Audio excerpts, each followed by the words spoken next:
Hello students, welcome again in infinity education class 12 electrostatic lecture number 3। आज हम discuss करने वाले हैं vector form of Coulomb's law, one of the important topic for you. ठीक है, क्योंकि इस पर बेस्ड न्यूमेरिकल क्वेश्चंस होंगे काफ़ी सारे जो हमको करने होंगे, तो इसको हमें ध्यान से समझना बहुत ज़रूरी है। ठीक है, इसे आप ध्यान से समझिए। आपका पहले मैं थोड़ा सा वेक्टर का कंसेप्ट क्लियर कर देता हूँ जो आपने क्लास 11th में पढ़ा था। हो सकता है शायद वहाँ पर आपने इतने ज़्यादा अच्छे से नहीं पढ़ा हो। ठीक है, तो उसे मैं एक बार आपको क्लियर कर देता हूँ वेक्टर का कंसेप्ट। बेसिकली हमें जो यहाँ पर यूज़ करना है क्लास 12th में न्यूमेरिकल क्वेश्चन सॉल्व करने के लिए भी, तो ट्रायंगल लॉ और पैरेललोग्राम लॉ थे वेक्टर एडिशन के लिए। ठीक है, ट्रायंगल लॉ क्या था कि कोई भी दो वेक्टर का सम, जैसे सपोज ए बी एक वेक्टर है, बी सी एक वेक्टर है, तो A B plus B C vector A B plus vector B C will be equals to vector A C. ये होगा, ये था आपका triangle law of vector addition. ठीक है, और एक था आपका parallelogram law of vector addition. Parallelogram law क्या था कि अगर कोई दो वेक्टर ए से इमर्जिंग आउट है दो अलग अलग डायरेक्शन में, ठीक है, suppose this is vector A B and this is vector A C. ठीक है, तो ये दो वेक्टर से हम दो और इक्वल पैरेलल वेक्टर्स, क्योंकि ऐसा कंसिडर कर सकते हैं हम, तो ए बी और ए सी इन दोनों वेक्टर का जो रिजल्टेंट होगा वो किस डायगोनल से रिप्रेजेंट होगा, इस डायगोनल से रिप्रेजेंट होगा। ठीक है, ये होगा आपका A B plus A C. A B plus A C की डायरेक्शन ये होगी। ठीक है, ए बी और ए सी, ये आपका पैरेललोग्राम लॉ था वेक्टर एडिशन का क्लास 11th में जो आपने फिजिक्स में पढ़ा, और ये आपका ट्रायंगल लॉ था A B plus B C equal to A C. यहाँ पर भी ये A B plus A C equal to, यहाँ पर अगर आप कोई नाम दे सकते हैं तो आप डी दे सकते हैं। ठीक है, तो A B plus A C, यहाँ पर अभी ये डायरेक्शन है ए बी। देखिए, पैरेललोग्राम की प्रॉपर्टी हमें पता होती है कि जो अपोजिट साइड्स होती है उसका मैग्नीट्यूड इक्वल होता है, ठीक है, डायरेक्शन भी सेम होती है। देखिए, ए बी का मैग्नीट्यूड किसके इक्वल है, सी डी के मैग्नीट्यूड के इक्वल है, तो ए सी प्लस आप इसको ए बी भी लिख सकते हैं। ठीक है, तो ये भी क्या हो जाएगा, A C plus C B equal to A B हो जाएगा, है ना। तो ये दो लॉ अप्लीकेबल होंगे यहाँ भी। अब हम आ जाते हैं आपके वेक्टर फॉर्म में, कूलम्ब्स लॉ के वेक्टर फॉर्म पे। ठीक है, पहले हम कूलम्ब्स लॉ को लिख लेते हैं कि कूलम्ब्स लॉ हमने क्या स्टडी किया था लास्ट टाइम। कूलम्ब्स लॉ कि कोई भी दो वेक्टर्स हों, कोई भी दो पॉइंट चार्जेस हैं, सपोज दो पॉइंट चार्जेस हैं Q1 एंड Q2, ये दो पॉइंट चार्जेस हैं Q1 एंड Q2। इन दोनों पॉइंट चार्जेस के बीच में जितना फोर्स अप्लीकेबल होता है, फोर्स ऑफ अट्रैक्शन और force of repulsion depends on these two point charges, वो फोर्स का मैग्नीट्यूड होता है 1/4 pi epsilon not Q1 Q2 upon R square. ये हम बात कर रहे हैं किसकी, इन वैक्यूम। अगर हम वैक्यूम की बात कर रहे हैं तो ये फोर्स होता है 1/4 pi epsilon not Q1 Q2 upon R square होता है। ठीक है, ये दो पॉइंट चार्जेस थे, ये हमने पढ़ा था कूलम्ब्स लॉ। लेकिन अभी कूलम्ब्स लॉ हमने पढ़ा था, ऐसा ही सिस्टम में ले तो न्यूटन होगा, लेकिन फोर्स किसी क्वांटिटी होती है, वेक्टर क्वांटिटी होती है, तो it is better to denote this law in vector form, है ना, क्योंकि हम इससे फाइंड क्या करते हैं, फोर्स फाइंड करते हैं, और फोर्स वेक्टर क्वांटिटी होती है। ठीक है, तो बेटर क्या होगा कि हम इस लॉ को वेक्टर के फॉर्म में डिनोट करें तो ज़्यादा अच्छा रहेगा। ठीक है, वेक्टर से डरना नहीं चाहिए, बिकॉज मैं देखता हूँ कि 80% स्टूडेंट 90% स्टूडेंट जो होता है वेक्टर से बहुत उन्हें डर लगता है, और वेक्टर को बहुत ऐसा समझते हैं कि यार ना हो तो ज़्यादा अच्छा है, इस फॉर्म में वो रिप्रेजेंट ना करें तो ज़्यादा अच्छा है। ठीक है, लेकिन वेक्टर से डरने की बिल्कुल भी जरूरत नहीं है, आपको वो दोनों लॉ बहुत अच्छे से याद है ना। ठीक है, वेक्टर का बस एक वही छोटा सा तो कंसेप्ट है, वेक्टर का कंसेप्ट है कि अगर अपोजिट वेक्टर्स हैं तो आप क्या लगाते हैं, साइन चेंज कर देते हैं। ठीक है, बस ये जो छोटे छोटे से 2-3 कंसेप्ट है वही अप्लाई होते हैं, और कोई कंसेप्ट अप्लाई नहीं होता है ना। तो आ जाते हैं वापस हम यहाँ पर, सपोज हमने कोई दो पॉइंट चार्जेस लिए Q1 और Q2। ठीक है, अब हम इस फोर्स को वेक्टर के फॉर्म में डिनोट करने वाले हैं, तो इस फोर्स के फॉर्मूले में क्या क्या क्वांटिटी आती है, एक तो आते हैं इन दोनों चार्जेस का मैग्नीट्यूड Q1 और Q2, दोनों चार्जेस का मैग्नीट्यूड, और इन दोनों चार्जेस के बीच का डिस्टेंस। ठीक है ना, ये डिस्टेंस। तो अगर हम ये कंसिडर कर लें, हम एक फ्रेम ऑफ रेफरेंस ले लेते हैं। ठीक है, फ्रेम ऑफ रेफरेंस हमने ले लिया, एक फ्रेम ऑफ रेफरेंस ले लिया, तो ओरिजिन के रिस्पेक्ट में इन दोनों पॉइंट के हम वेक्टर्स मान लेते हैं। ठीक है, ओरिजिन है O, ओरिजिन के रिस्पेक्ट में इन दोनों पॉइंट चार्जेस के डिस्टेंसेस जो हैं उनको वेक्टर के फॉर्म में डिनोट कर लेते हैं। मान लीजिए इसका है, ये वेक्टर है R1 और ये वेक्टर है R2। ठीक है, तो इन दोनों के बीच का डिस्टेंस ऐसा होगा, ये होगा डिस्टेंस इन दोनों के बीच का। ठीक है ना, इन दोनों के बीच का डिस्टेंस ऐसा है, तो हम ये डायरेक्शन कैसे भी ले सकते हैं, अब ये डिपेंड करेगा कि हम क्या वैल्यू ले रहे हैं यहाँ पर, ठीक है ना। चलिए थोड़ा सा हम यहाँ पे ध्यान से समझिए। अभी अगर हम ये कंसिडर कर लें, पहले केस में क्या कंसिडर कर लें कि ये दोनों जो चार्जेस है ना, ये दोनों लाइक चार्जेस हैं। लाइक चार्जेस है मतलब मान लीजिए ये भी है प्लस Q1 और ये है प्लस Q2, या तो ये दोनों प्लस Q1 प्लस Q2 है, या ये दोनों माइनस Q1 और माइनस Q2 है। दोनों ही कंडीशन में Q1 इंटू Q2 क्या आएगा, ग्रेटर देन 0, यानी पॉजिटिव वैल्यू आएगी। तो माइनस माइनस भी क्या होता है प्लस, प्लस प्लस भी क्या होता है प्लस, तो इन दोनों का जो प्रोडक्ट है ना वो क्या आएगा, ग्रेटर देन 0 आएगा। तो अभी हमने एक केस क्या कंसिडर किया है कि ये जो दोनों पॉजिटिव दोनों पॉइंट चार्जेस हैं ये दोनों लाइक चार्जेस हैं। तो लाइक चार्जेस में कैसा फोर्स अप्लाई होता है, फोर्स ऑफ रिपल्शन अप्लाई होता है। मतलब ये जो Q2 Q1 पर फोर्स अप्लाई करेगा, रिपल्सिव फोर्स अप्लाई करेगा। रिपल्सिव फोर्स अप्लाई करेगा मतलब उस फोर्स की डायरेक्शन ये होगी, ऐसी इस तरफ होगी। वैसे Q1 भी Q2 पर रिपल्सिव फोर्स अप्लाई करेगा। रिपल्सिव फोर्स अप्लाई करेगा मतलब उस फोर्स की डायरेक्शन होगी ऐसी, ठीक है। तो यहाँ हम ये कंसिडर कर लेते हैं कि ये जो Q1 है, इस Q1 पर जो फोर्स अप्लाई होता है उसको हम डिनोट करते हैं F12 से, और फोर्स वेक्टर क्वांटिटी होती है, ठीक है। तो ये फोर्स की डायरेक्शन हो गई, फोर्स का नाम क्या हो गया, F12। F12 का मीनिंग क्या है, मैं यहाँ पे लिख देता हूँ। F12 ये जो वेक्टर F12 है इसका मीनिंग क्या है, force on charge Q1 due to Q2। Q2 Q1 पे जितना फोर्स लगा रहा है उसको हमने F12 से रिप्रेजेंट किया है। सिमिलरली Q2 पे Q1 जो चार्ज लगाएगा उसको हम F21 से रिप्रेजेंट कर लेंगे और उसकी डायरेक्शन ऐसी होगी। What is F21? It is force on Q2 due to Q1, ठीक है। तो ये F12 यानी फोर्स की डायरेक्शन है on charge Q1 due to Q2। Repulsive force लग रहा था इधर लगेगा, रिपल्सिव फोर्स लग रहा था उधर लगेगा। दोनों फोर्सेस ऐसे अपोजिट डायरेक्शन में लग रहे हैं एक दूसरे से, ठीक है। यहाँ आपको अभी ये नोटेशन समझ में आ गया। अब एक चीज यहाँ पर ही आ जाइए वेक्टर, ठीक है। पॉइंट्स को हम कुछ मान रखते हैं। अभी यहाँ पे अगर आपको पॉइंट्स को मानना है तो इस पॉइंट को आप ए कंसिडर कर लीजिए, इस पॉइंट को आप बी कंसिडर कर लीजिए, ठीक है। ये जो दोनों पॉइंट्स हैं इन दोनों पॉइंट्स को आपने ए और बी कंसिडर कर लिया। तो ये जो डायरेक्शन होगी इस तरफ जो डायरेक्शन जाएगी उसका मैग्नीट्यूड क्या होगा, मतलब ये कौन सा वेक्टर होगा। ट्रायंगल लॉ के accordingly this plus this equal to this होता है ना, O A plus A B equal to होता है O B, O A plus A B equal to होता है ओ बी। मतलब ये कौन सा वेक्टर होगा जो इस डायरेक्शन में जा रहा है, ये होगा R2 minus R1, vector R2 minus vector R1 होगा ना। देखिए R1 plus R2 minus R1 करेंगे तो इक्वल टू R2 आएगा। अभी अभी मैंने लेक्चर जब स्टार्ट किया था ट्रायंगल लॉ बताया था ना, वापस सबको रिपीट किया था क्लास 11 का। O A plus A B equal to O B होता है। तो R1 plus R2 minus R1 equal to क्या होगा R2। इसलिए इस वेक्टर की डायरेक्शन क्या होगी, R2 माइनस R1। तो R2 माइनस R1 क्या है, R2 माइनस R1 क्या लिया है, वो आपने डिस्टेंस ली है फ्रॉम A टू B और इसको आपने रिप्रेजेंट किया है R21 से। R21 से रिप्रेजेंट कर दिया आपने R2 माइनस R1 को, ठीक है। वैसे अगर आप B से A की डिस्टेंस लेंगे तो ये वेक्टर उल्टा हो जाएगा, अपोजिट हो जाएगा। अपोजिट हो जाएगा मतलब ये क्या हो जाएगा, R1 माइनस R2। अगर आप इस वेक्टर की डायरेक्शन को अपोजिट करेंगे तो, और इसको हम रिप्रेजेंट करेंगे R12 से। R12 से आपने किसको रिप्रेजेंट किया है, R1 माइनस R2 को। R2 plus R1 minus R2 करेंगे तो इक्वल टू R1 आएगा। OB plus BA equal to OA vector law के अकॉर्डिंगली, है ना। तो ये R21 यानी कि A टू B की डायरेक्शन में ले लिया आपने, और R12 को क्या लेंगे आप, B टू A की डायरेक्शन में लेंगे। तो ये मैंने यहाँ पे इसका डिस्क्रिप्शन लिखा, ठीक है। आप कॉपी पेन लेके बैठा कीजिए ताकि आप लोग खुद भी नोट कर सकें, है ना। ये डायग्राम आपको समझ में आ गया, शायद अच्छे से आ गया होगा डायग्राम समझ में, कि R2 माइनस R1 यानी from A to B direction लिया आपने। तो R2 माइनस R1 को किससे रिप्रेजेंट किया है आपने, R21 से, वेक्टर R21 से, ठीक है। अब एक चीज यहाँ पे समझ लीजिए, ये मैंने आपको बताया जो R21 इक्वल टू आप R2 माइनस R1 ले रहे हैं एनसीईआरटी के अकॉर्डिंगली।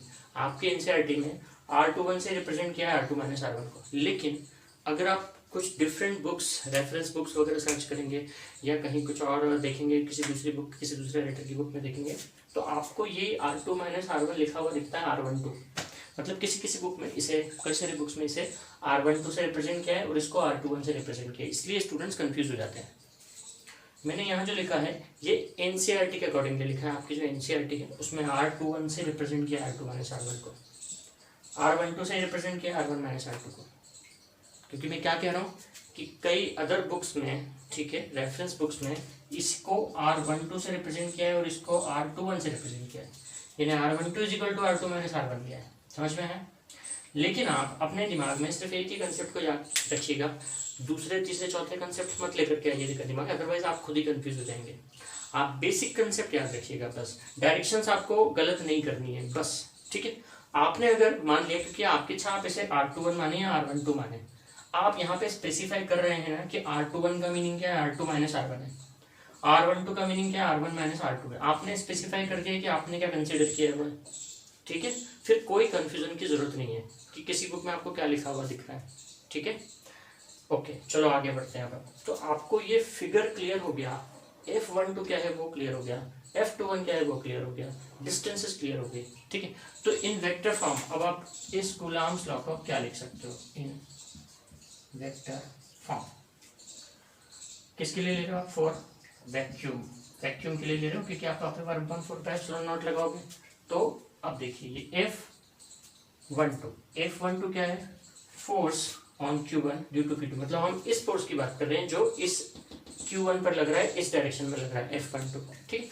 फॉर्मूले के अकॉर्डिंगली, कूलम्ब्स लॉ के अकॉर्डिंगली होता है 1/4 pi epsilon not Q1 Q2 upon में क्या आता है, डिस्टेंस आता है।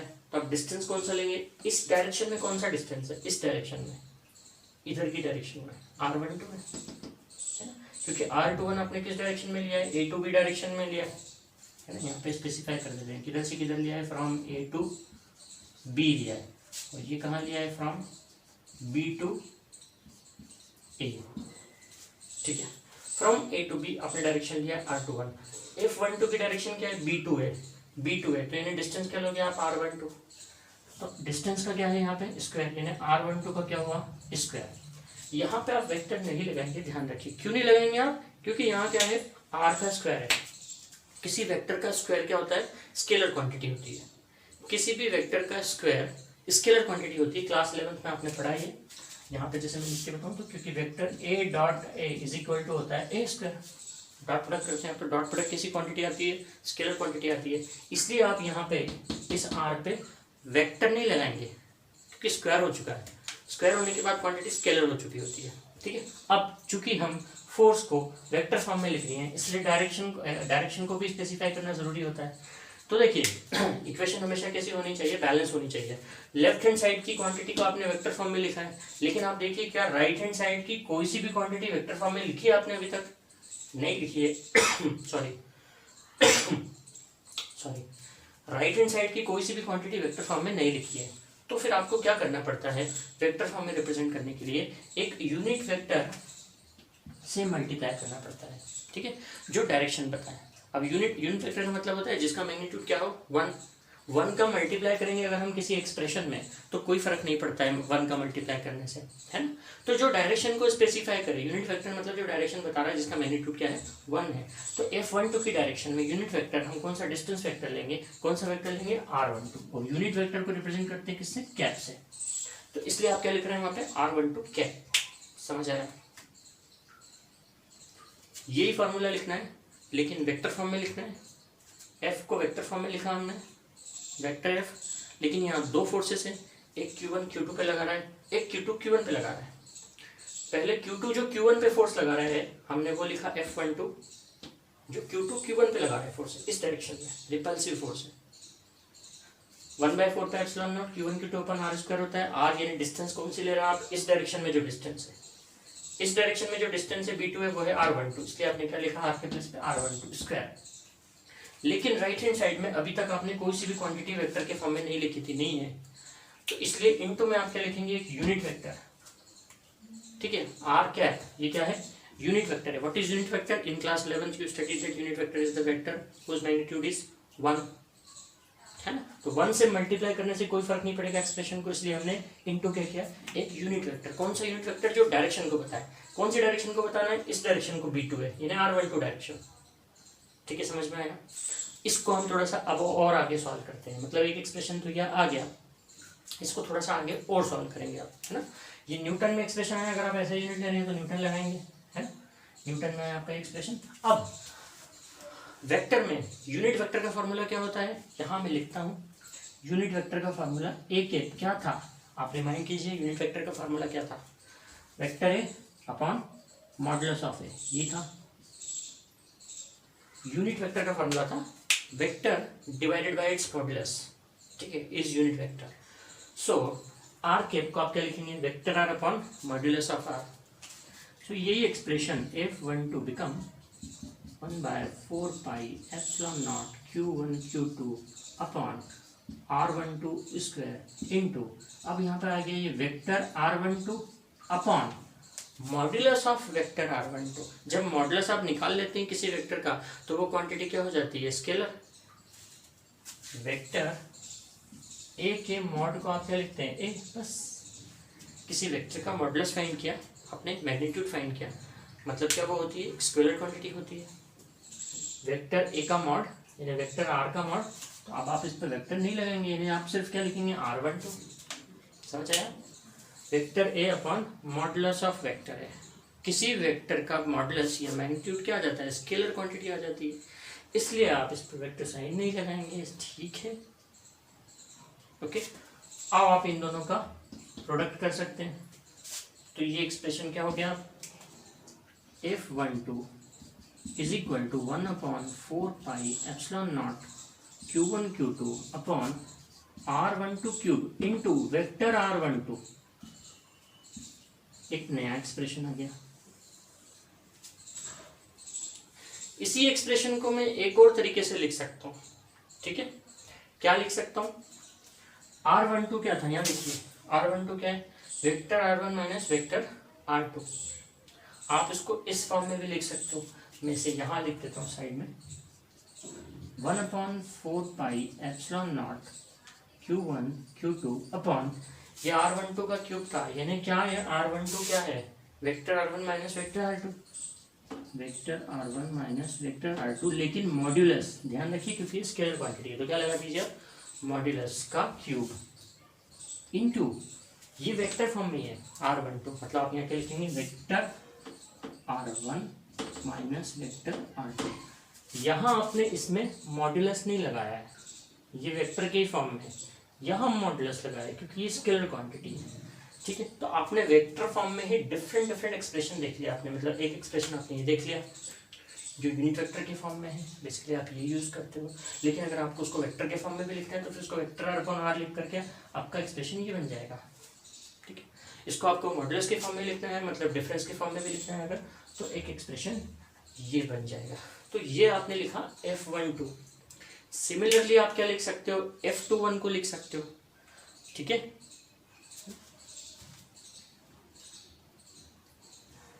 तो इसको आप नोट कर लीजिए, ओके। और फिर अपन ये F12 लिखा था, अब हम इसको F21 के फॉर्म में लिखते हैं। इसको मैं हट रहा हूँ, आप वीडियो को पॉज करके इसको नोट कर सकते हैं, ठीक है। मैं इसे रफ कर रहा हूँ क्योंकि अब हम इसका दूसरा एक्सप्रेशन लिखेंगे, जैसे F12 लिखा था आपने, अब आप F21 लिखेंगे, ठीक है।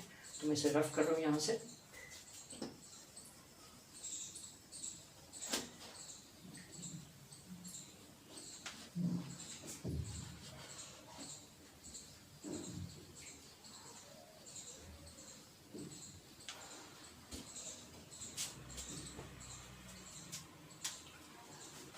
सिमिलरली यू कैन राइट, आपने F12 लिखा था, सिमिलरली F21 कितना आएगा, F21 हो जाएगा vector F21 is equal to 1/4 pi epsilon not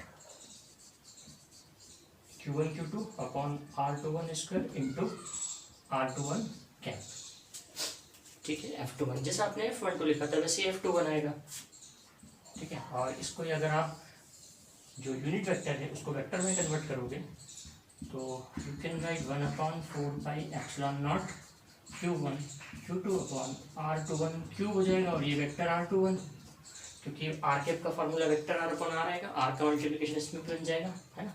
तो एक फार्मूला आपका ये आ गया, एक्सप्रेशन ये का ये आ गया। और इसको ही अगर आप इस तरीके से लिख देते हो 1/4 pi epsilon not Q1 Q2 upon R21 को आपने क्या लिखा है, R2 माइनस R1 वेक्टर, तो vector R2 minus R1 modulus cube into vector R2 minus vector R1 है ना, ये वेक्टर के फॉर्म में ही है, ये मॉडुलस है बिकॉज स्केलर क्वांटिटी है। ठीक है, तो तीन तरीके से आप ये लिख सकते हो, फिर ये तीन टाइप के एक्सप्रेशन के फॉर्म में लिख सकते हो। ठीक है, अगर आप ऐसे सिस्टम में ले रहे हो तो न्यूटन लगा देंगे आप यहाँ पर यूनिट। ठीक है, फोर्स की यूनिट। तो ये क्या था आपका वेक्टर फॉर्म है कूलम्ब्स लॉ का, लेकिन ये अभी भी यहाँ पर फिनिश नहीं हुआ है। देखिए यहाँ पे हमने केस क्या लिया था, आप यहाँ लिख दीजिएगा ऐसे करके, इफ, ये कौन सा केस आपने लिया था कि if Q1 Q2 is greater than 0, it means if these two charges are like charges, दोनों पॉजिटिव हो या दोनों नेगेटिव हो तो ऐसा होगा एक्सप्रेशन।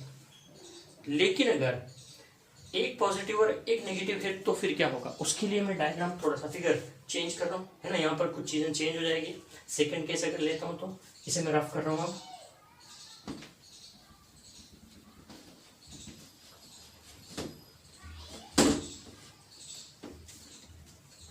अगर Q1 into Q2 is less than 0 means एक चार्ज पॉजिटिव है एक चार्ज नेगेटिव है, तो फिर फोर्स की डायरेक्शन चेंज हो जाएंगे, क्योंकि फोर्स कैसा लगेगा, अट्रैक्टिव फोर्स लगेगा। ये दो आपके चार्जेस Q1 और Q2, ये दो चार्जेस है, सपोज ये पॉजिटिव है और ये नेगेटिव है। अगेन आपने एक फ्रेम ऑफ रेफरेंस लिया है, फिर से आपने ये लिया है, सेम वेक्टर लेंगे आप, तो ये R2 वेक्टर, ये R1 वेक्टर। अब डायरेक्शन चेंज हो रही है फोर्सेस की। ठीक है, अब जो फोर्स लग रहा है Q1 पर, F12 को आपने क्या रिप्रेजेंट किया था, force on Q1 due to Q2, और force on Q1 due to Q2 की डायरेक्शन इधर की तरफ आएगी, Q2 की तरफ। ये पॉइंट है सपोज आपके A और B, तो अब F12 की डायरेक्शन ऐसी आएगी। F12 means force acting on Q1 due to Q2, लेकिन डायरेक्शन चेंज हो गई। वैसे ही F21 की डायरेक्शन चेंज हो जाएगी, इस तरफ आएगी, ये F21 की डायरेक्शन है, डायरेक्शन कैसी होगी, चेंज हो गई है। ठीक है, तो अब एक्सप्रेशन में क्या क्या चेंजेस आएंगे। F12 वही था, F12 क्या था जो हमने यहाँ लिखा था, force on Q1 due to Q2। F21 है force on Q2 due to Q1। Directions वैसी हैं। R12 आपने जो डायरेक्शन ली थी, ठीक है, R12 क्या डायरेक्शन ली थी, ये कौन सी डायरेक्शन है आपकी, R21, ये क्या था, F21, यानी ऊपर 1 जो इस डायरेक्शन में था। R12 की डायरेक्शन आपने ये ली थी, इस तरफ वाले। R12 आपने लिया था vector R1 minus vector R2, R12 ये लिया था ना, vector R1 minus vector R2, R1, और ये था आपका R2 minus R1, R2 minus R1 को R1 माइनस R2 लिया था, और R21 को आपने लिया था R2 माइनस R1। तो अब यहाँ पर फोर्सेस में क्या क्या चेंजेस आ जाएंगे। नाउ इन दिस केस, अब ये जो हम ले रहे हैं कि if Q1 Q2 is less than 0, इस केस में अब F12 देखिए, F12 की डायरेक्शन ऐसी है, 1/4 pi epsilon not Q1 Q2। अब यहाँ पे आप मॉड लगा दीजिए, ठीक है, Q1 Q2 अपॉन, क्योंकि हम क्या ले रहे हैं, सिर्फ मैग्नीट्यूड ले रहे हैं, अपॉन डिस्टेंस। तो इस डायरेक्शन में जो डिस्टेंस है आप बोलेंगे, इस डायरेक्शन में डिस्टेंस क्या थी, R2 माइनस R1। ठीक है, आप प्रीवियस फिगर को देखिएगा, A टू B डायरेक्शन में ये जो R12 था, ये R1 माइनस R2 था, ये R2 माइनस R1, ये किस डायरेक्शन में था, R21, A to B direction में था, है ना, from A to B। Confirm कर लीजिएगा, R1 plus R2 minus R1 करेंगे तो R2 आएगा, OA ध्यान रखिएगा आप, तो बस OA plus AB equal to OB होता है वेक्टर में। R1 में क्या प्लस करोगे आप, R2 माइनस R1, तो R2 आएगा, ये डायरेक्शन है इसकी, R2 माइनस R1 की, है ना। F12 की डायरेक्शन भी सेम ही है, तो अभी F12 की डायरेक्शन में कौन सा वेक्टर है, R21, तो आप यहाँ पे क्या लिखोगे, R21 स्क्वायर इंटू R21 क्या, समझ में आया। F12 की डायरेक्शन उधर है, A टू B, तो डिस्टेंस वेक्टर भी आप A टू B लोगे, ठीक है। Distance vector A to B direction में R2 माइनस R1 है, यानी R21 है, तो आर स्क्वायर जो लेते हैं 1/4πε0 Q1 Q2/r², R21 स्क्वायर लिया इंटू R21 कैप, ये आ गया आपका F12। इसको ये आप ऐसे भी लिख सकते हो F12 equal to 1/4πε0 mod of Q1 mod of Q2 upon ये हो जाएगा R21 cube into vector R21, ये क्या था unit vector, vector R cap equal to vector R upon R, इससे मल्टीप्लाई हो जाएगा तो क्यूब बन गया। ये F12 लिखा आपने। सिमिलरली F21 इक्वल टू होगा 1/4πε0 mod Q1 mod Q2 upon R12 square R12 क्या, ठीक है। इन्हीं की जब अगर ये चार्जेस अनलाइक चार्जेस हुए तो ये यहाँ पर डिस्टेंस वेक्टर कैसा हो रहा है, चेंज हो जा रहा है बस, ठीक है। और यू कैन राइट F21, बार बार लिखने से याद हो जाती हैं चीज़ें, इसलिए आप लिखा कीजिए, जितनी बार लिखेंगे उतना ज़्यादा अच्छे से याद होगा। फिजिक्स को याद रखने का एक ही तरीका है, क्योंकि फिजिक्स थ्योरेटिकल सब्जेक्ट नहीं है, ये प्रैक्टिकल सब्जेक्ट है, इसलिए जितना ज़्यादा आप इसकी प्रैक्टिस करेंगे उतने ज़्यादा अच्छे से आपको ये आएगा, ओके। और जितना ज़्यादा आप जितनी बार लिखते हैं अगर कोई चीज़ को, क्योंकि एक्सप्रेसिव है, सब कुछ एक्सप्रेशन है, मैथमेटिकल एक्सप्रेशन है, फिजिक्स 50% से ज़्यादा तो मैथमेटिक्स ही होता है ना। तो फिजिक्स को भी याद रखने का तरीका यही है कि जितना ज़्यादा आप पेन चलाएंगे उतना अच्छे से आपको फिजिक्स समझ में आता जाएगा और आपको याद रहेगा। ध्यान रखिएगा क्लास 12th का फिजिक्स जो है इसमें बहुत सारे डेरिवेशंस हैं, कई सारे डेरिवेशंस हैं, बहुत मैथमेटिकल एक्सप्रेशंस हैं, कई सारे न्यूमेरिकल क्वेश्चन आपको सॉल्व करने हैं, है ना। तो ये बिल्कुल भी थ्योरेटिकल नहीं है, इसका बहुत कम पार्ट जो है वो थ्योरेटिकल है, जो आपको सिर्फ बैठ के पढ़ के आपको याद करना है। रटने जैसी कोई चीज़ नहीं होती है फिजिक्स में, आपको सिर्फ समझना होता है। ये देखिए अगर आपको ये अच्छे से समझ में आ गया है तो बिना किसी बुक की हेल्प के, किसी भी चीज़ की हेल्प के आप खुद इसको सॉल्व कर पाएंगे, अदरवाइज आपको ये सब चीज़ रटना पड़ जाएगी, ठीक है ना। तो वेक्टर फॉर्म आपको अच्छे समझ में आ गया कूलम्ब्स लॉ का, यहाँ पर अपना एंड होता है vector form of Coulomb's law. तो दोनों जो केसेस थे लाइक चार्जेस वाले, दोनों अगर लाइक चार्जेस हुए तो क्या होगी फोर्स की वैल्यू, अनलाइक चार्जेस हुए तो क्या होगी फोर्स की वैल्यू। मेरा सजेशन होगा यही कि आप इस लेक्चर को कम से कम 2 बार जरूर देखना अच्छे से, 2 बार से ज़्यादा भी देखोगे तो बहुत अच्छी बात है, ठीक है। तो आपको उतने ही ज़्यादा अच्छे से समझ में आ जाएगा। फिर भी अगर आपको कोई डाउट रहता है ना तो आप चैट ऑप्शन के थ्रू पूछ सकते हो। अब हम इसकी कुछ बेसिक और चीज़ें समझते हैं, ठीक है, वेक्टर फॉर्म की। तो उसके लिए मैं इसको रफ कर रहा हूँ, इसको आप अगेन नोट कर लीजिएगा, ठीक है, पॉज करके नोट कर लीजिएगा, मैं इसे रफ कर रहा हूँ।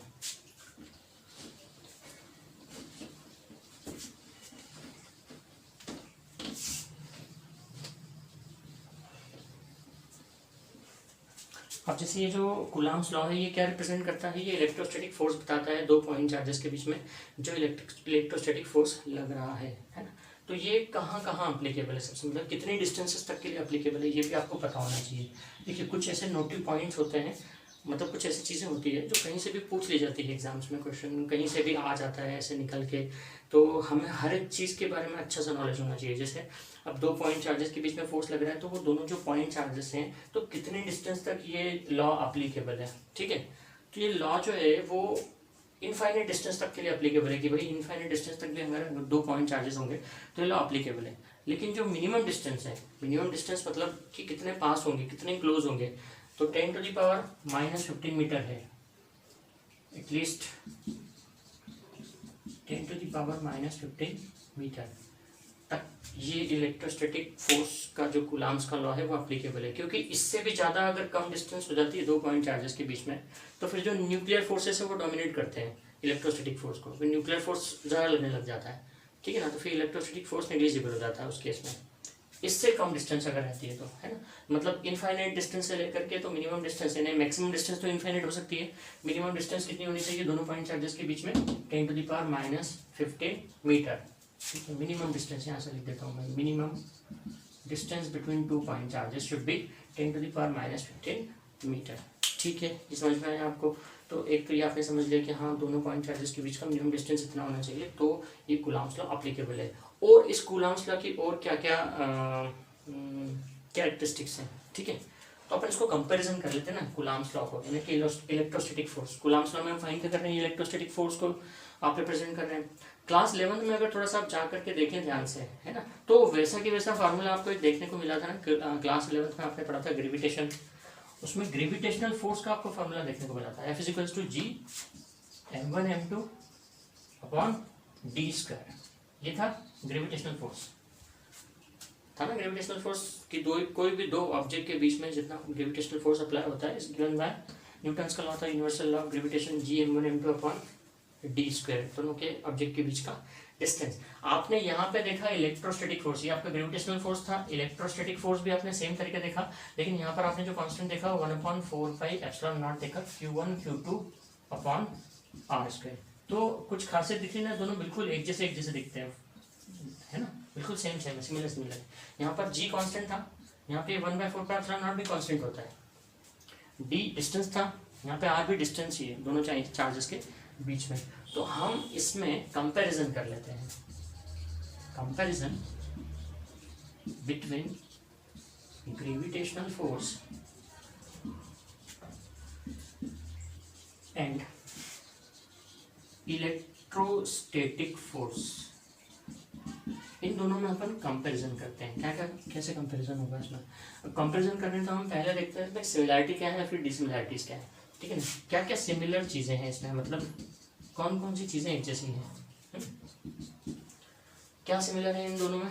देखें अगर ध्यान से, तो ये दोनों जो लॉ हैं, यानी जो दोनों फोर्सेस हैं, ग्रेविटेशनल फोर्स और इलेक्ट्रोस्टैटिक फोर्स, ये दोनों ही फोर्स इनवर्स स्क्वायर लॉ को सेटिस्फाई करते हैं। इनवर्स स्क्वायर लॉ मतलब ये दोनों ही फोर्सेस डिस्टेंस के स्क्वायर के इनवर्सली प्रोपोर्शनल है ना। बोथ द फोर्सेस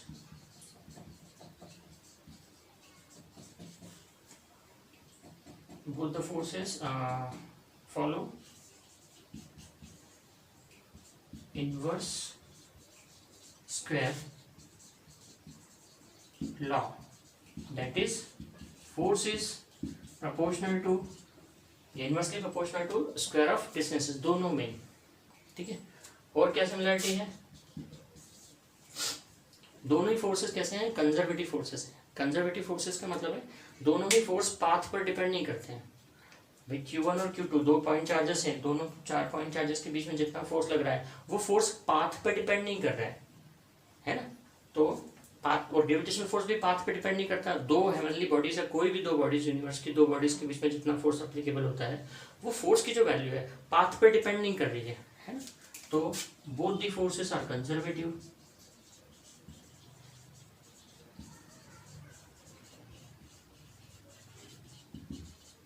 एंड क्या सिमिलरिटी है,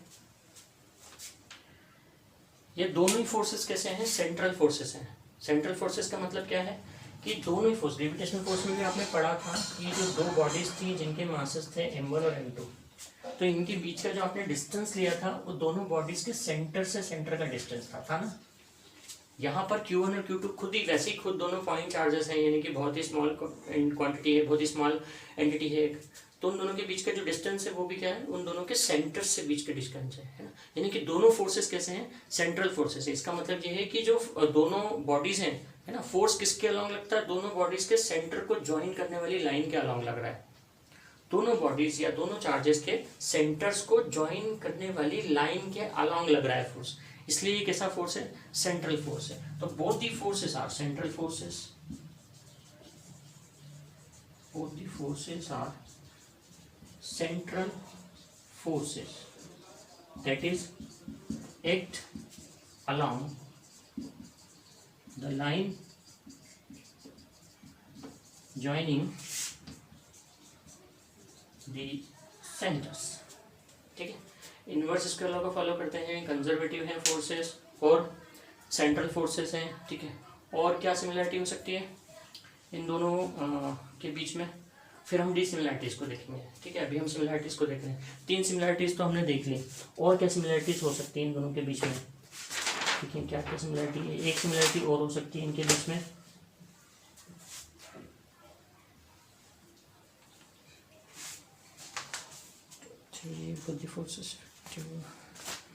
both the forces,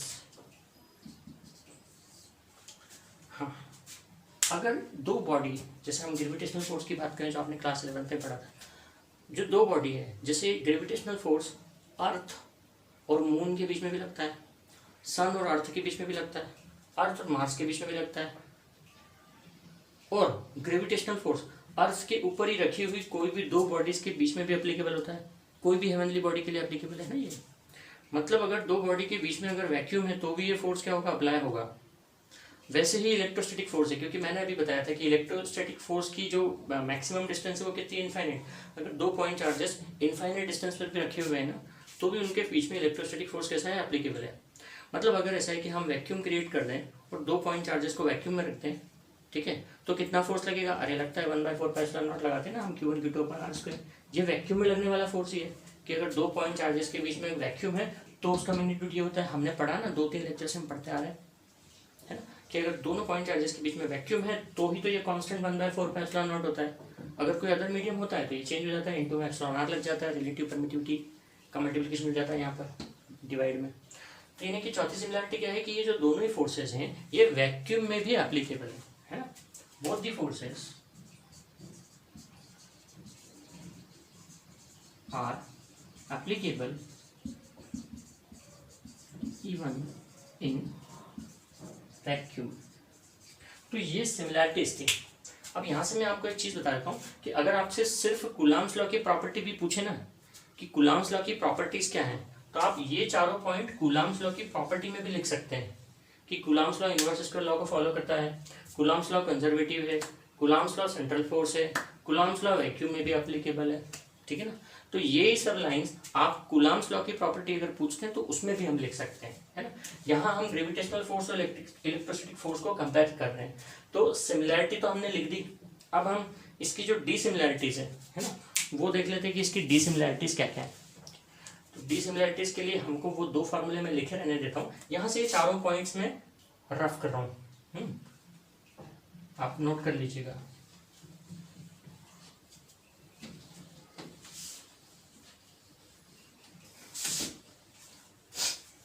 अब आ जाते हैं डिसिमिलैरिटीज पे, ठीक है,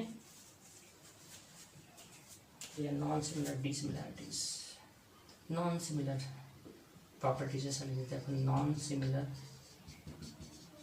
प्रॉपर्टीज। सिमिलर प्रॉपर्टीज पढ़ी थी, अब नॉन सिमिलर प्रॉपर्टीज क्या है। Number 1, gravitational force. दो बॉडी के बीच में जो ग्रेविटेशनल फोर्स लगता है, क्या वो रिपल्सिव हो सकता है? दो बॉडी एक दूसरे को रिपल करेगी क्या? नहीं।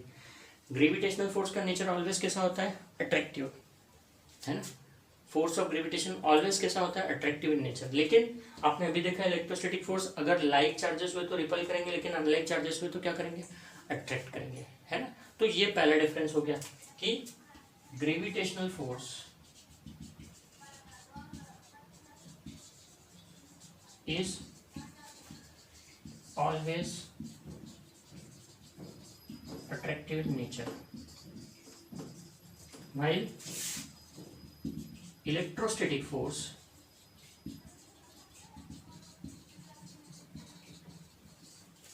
may be attractive or repulsive, ठीक है। दूसरी नॉन सिमिलर प्रॉपर्टी क्या हो गई? ये वाली, ये देखिए, ये जो कैपिटल जी है इसको आप क्या कहते थे? Universal gravitational constant. Universal gravitational constant मतलब पूरे यूनिवर्स में इस कैपिटल जी की वैल्यू क्या है? कांस्टेंट। कितनी होती थी? 6.67 इंटू 10⁻11, है ना, 6.67 इंटू 10⁻11। लेकिन यहाँ पे इलेक्ट्रोस्टैटिक फोर्स में यहाँ जो ये कांस्टेंट आप यूज़ करते हैं इसकी वैल्यू डिफरेंट होती है, और ये उन दोनों चार्जेस के बीच में मीडियम जो है उस पर डिपेंड करती है। वैक्यूम के लिए 1/4πε0 लिखा है आपने, जिसकी वैल्यू 9 इंटू 10⁻9 न्यूटन होती है। लेकिन अगर कोई मीडियम चेंज हो जाता है तो उस मीडियम की जो रिलेटिव परमिटिविटी होगी, हमें ना यहाँ पे उसका डिवीजन में उसका क्या हो जाता है? मल्टीप्लिकेशन, ε0 इंटू ε हो जाता है ना। यानी दूसरी नॉन सिमिलर चीज़ क्या होगी कि जो ये आपका प्रोपोर्शनलिटी कांस्टेंट है, ठीक है, ये प्रोपोर्शनलिटी कांस्टेंट ग्रेविटेशनल फोर्स के लिए क्या रहता है? हमेशा सेम रहता है, मीडियम पर डिपेंड नहीं करता है, जबकि इलेक्ट्रोस्टैटिक फोर्स के लिए मीडियम पर डिपेंड करता है। तो आप यहाँ पे इसे क्या लिखेंगे कि प्रोपोर्शनलिटी कांस्टेंट, या आप लिखिए यहाँ पे ऐसा लिख लीजिए कि value of G does not depend on the medium, while proportionality constant